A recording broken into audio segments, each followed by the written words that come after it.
बाद भागे भागे भाई एर्दोगन के पास पहुंचे, भारत से बचाने के लिए जताया शुक्रिया। तुर्की के खलीफा भारत के खिलाफ पाकिस्तान का दे रहे साथ। आतंकवाद से लड़ने का दावा करने वाले तुर्की आतंक के पनाहगार के लिए बने मददगार। नमस्कार दोस्तों, आप देख रहे हैं DNP इंडिया, हर खबर भरोसे के साथ। दोस्तों, पाकिस्तान के प्रधानमंत्री शहबाज शरीफ 4 देशों के दौरे और सबसे पहले भागे भागे ये तुर्की पहुंचे और अपने खलीफा भाई एर्दोगन से मुलाकात की। दोनों भाइयों ने एक दूसरे की से हुई इस मुलाकात की जानकारी सोशल मीडिया पर साझा की, अपनी दोस्ती की मिसाल दी वगैरह वगैरह। लेकिन दोस्तों, आप समझिएगा कि जब ऑपरेशन सिंदूर हुआ था उस दौरान तुर्की ने भरपूर पाकिस्तान का साथ दिया और अब ये दोस्ती निभाने और उस साथ का शुक्रिया जताने के लिए तुर्की पहुंच चुके हैं। इनके साथ इनके जो नए फील्ड मार्शल हैं यानी कि जनरल आसिम मुनीर, वो भी मौजूद हैं। दोस्तों, ऑपरेशन सिंदूर का खौफ फिलहाल अभी इनके जहन से उतरा नहीं है और इसीलिए शहबाज भागे भागे तुर्की पहुंचे और भारत से बचाने के लिए शुक्रिया जताया। और इस बात की जानकारी बाकायदा उन्होंने अपने सोशल मीडिया प्लेटफॉर्म एक्स पर दी। और दूसरी तरफ ये जो तुर्की है ये आतंकवाद से लड़ने का दावा करते हैं, लेकिन पाकिस्तान के साथ खुले मन से फिलहाल दे रहे हैं। अब बताइएगा दोस्तों, क्या दुनिया ये नहीं जानती कि फिलहाल आतंकवाद का पनाहगार कौन है, कौन आतंकवाद को पनपने दे रहा है अपने देश में? दुनिया ने ये देखा कि कैसे जब भारत ने आतंकी ठिकानों के खिलाफ कार्यवाही की तो कैसे वहां के आतंकी ठिकाने तो खत्म हुए ही, लेकिन जाने माने जो टेररिस्ट थे उनके परिवार के लोगों की मौत की खबरें भी सामने आई। लेकिन फिर भी ये जो है ये आतंकवाद के खिलाफ लड़ाई लड़ने की बात करते हैं, ये पाकिस्तान के साथ पूरी तरीके से खड़े नजर आए। और अब तो ये सैन्य ट्रेनिंग देने की बात कर रहे हैं, खुफिया जानकारी और टेक्नोलॉजी में भी मदद करने की बात करने का दावा फिलहाल सोशल मीडिया पर ये कह रहे हैं। तो दोस्तों, ये दोहरी चाल नहीं है तुर्की की तो और क्या है? और क्या ये दोहरी चाल तुर्की के लिए कोई नई मुसीबत लेकर आ सकती है? ये तमाम तरीके के सवाल फिलहाल उठ रहे हैं। शायद तुर्की सत्ता और साथ ही साथ मुस्लिम देशों का नेता बनने के चक्कर में आतंकवाद के पनाहगार से भी दोस्ती कर रहा है। खैर, इस मुलाकात से एक बात तो साफ है कि भारत तुर्की पर भरोसा नहीं कर सकता है।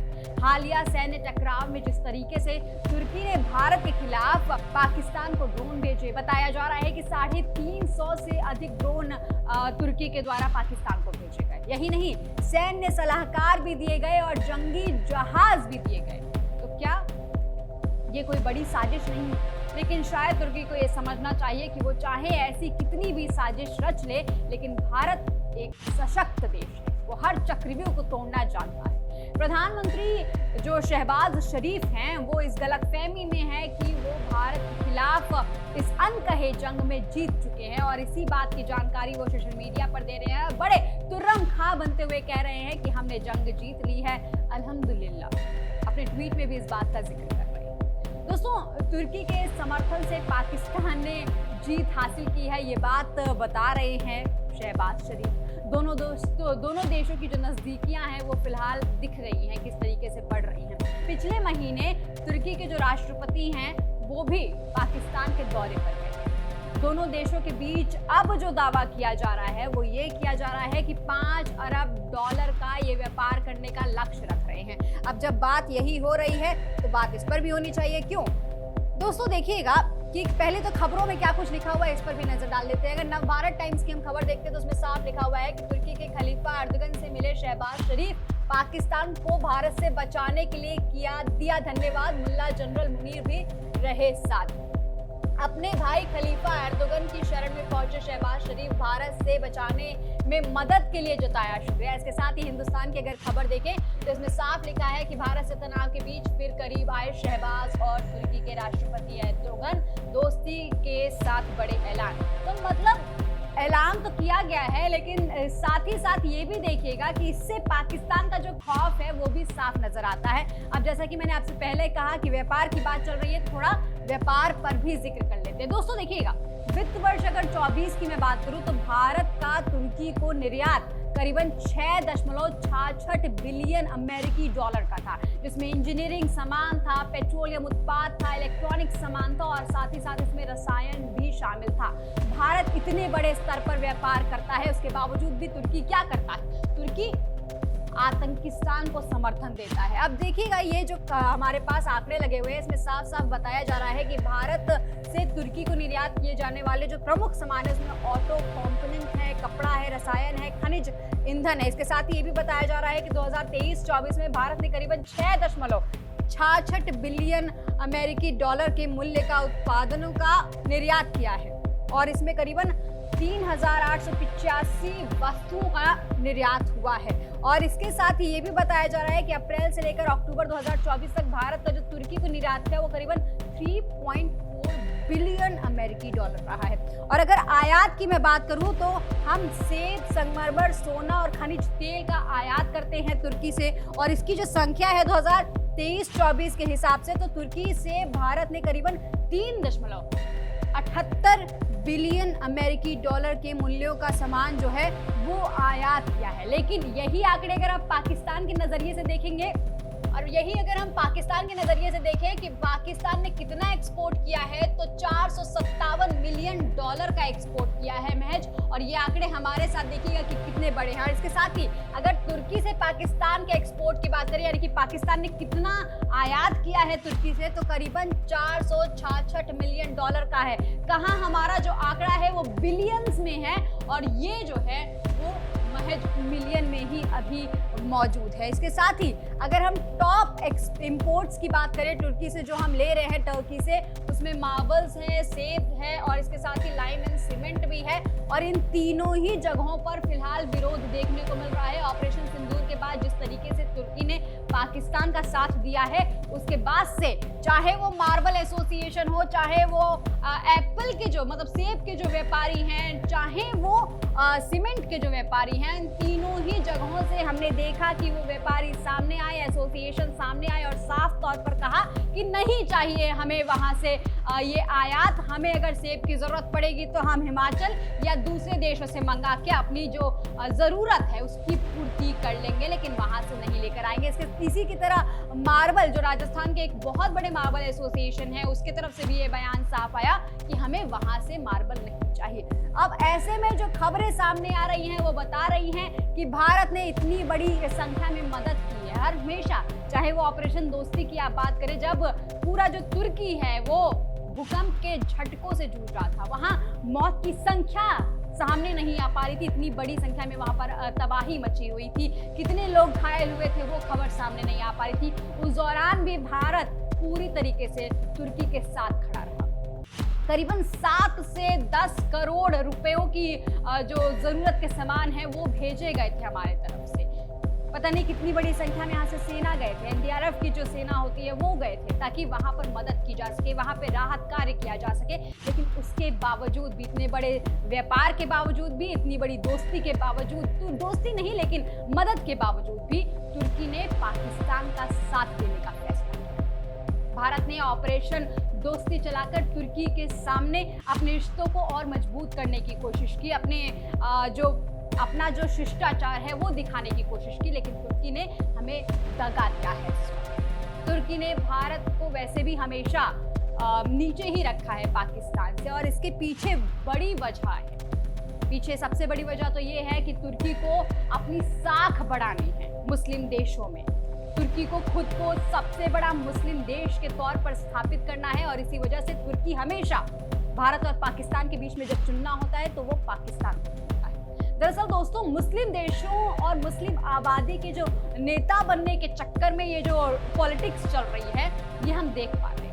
फिलहाल एर्दोगन जो है वो चाहते हैं कि वो पॉलिटिकल गुरु बन जाए इस्लामिक देशों की और साथ ही जो वहाँ पे मुस्लिम आबादी है, वहाँ पे नहीं, देश की जो मुस्लिम आबादी है, विश्व की जो मुस्लिम आबादी है, उनका पूरा पॉलिटिकल गुरु बन जाए और इसी वजह से पाकिस्तान का साथ देने की कोशिश कर रहे हैं।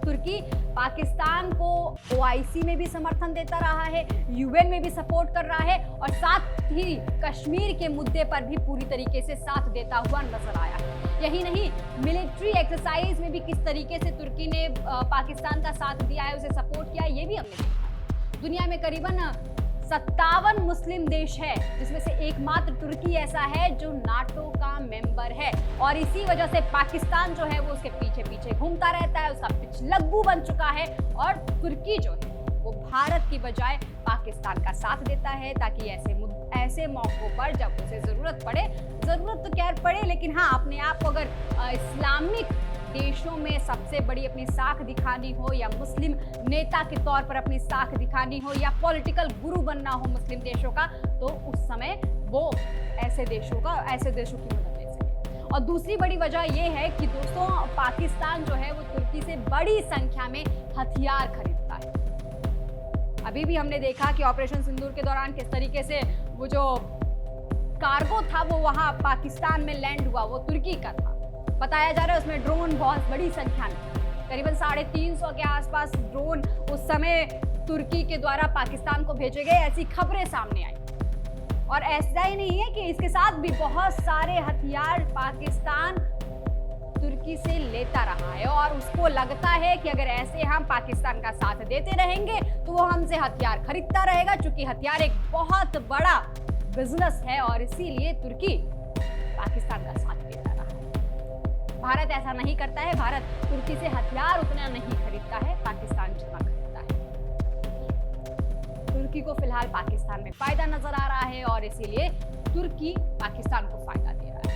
तुर्की ने भारत के बजाय पाकिस्तान को चुनना बेहतर समझा, और इसीलिए भारत ने भी बता दिया कि अगर तुम उन्हें चुनते हो तो फिर हमारे तरफ से तुम्हारा बॉयकॉट भी तुम्हें झेलने को राजी होना पड़ेगा। इस तरीके की खबरें दोस्तों आई होंगी, आपने बहुत देखा होगा कि जो भी तुर्की का सामान है उसके बॉयकॉट की खबरें आ रही हैं। इसके साथ ही सड़कों पर भी लोग बड़ी संख्या में उतरे और बताया कि अब हम वहां से सामान नहीं लेंगे, बॉयकॉट तुर्की। यहाँ तक कि भारत के लोगों को तुर्की और अजरबैजान जाना बेहद पसंद था, वहां भी जाना चाहिए। भारत ने इसके साथ ही दिल्ली हवाई अड्डे पर जो ग्राउंड हैंडलिंग कंपनी थी सेलेबी, उसकी भी सुरक्षा मंजूरी रद्द कर दी। भारत में पूरी तरीके से बॉयकॉट तुर्की जो है वो ट्रेंड कर रहा था। लोगों ने एक साथ तुर्की के जो सामान थे, पर्यटन था, उस सब का बहिष्कार करना शुरू कर दिया। भारतीय पर्यटकों ने तुर्की की जो बुकिंग थी वो भी रद्द कर दी। इसके साथ ही जो टूरिस्ट कंपनियां थी उन्होंने भी इस बुकिंग को रद्द करना ही उचित समझा, यहाँ तक कि बुकिंग भी कैंसिल कर दी गई थी। भारत ने तुर्की और अजरबैजान जाने वाली संख्या में अगर आंकड़ों की बात करें तो करीबन 82% की गिरावट भी देखी गई। यही नहीं, जिन पर्यटकों ने तुर्की या अजरबैजान के लिए वीजा के लिए अप्लाई किया था वो भी कैंसिल कर दिया, उनको भी रद्द कर दिया।